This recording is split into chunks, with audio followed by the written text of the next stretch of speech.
You ask Tiger to solve.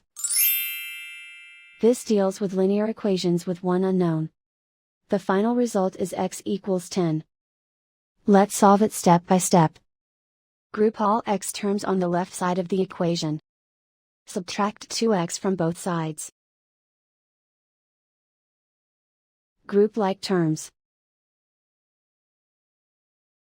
Simplify the arithmetic. Group like terms. Simplify the arithmetic. Group all constants on the right side of the equation. Subtract 4 from both sides. Simplify the arithmetic.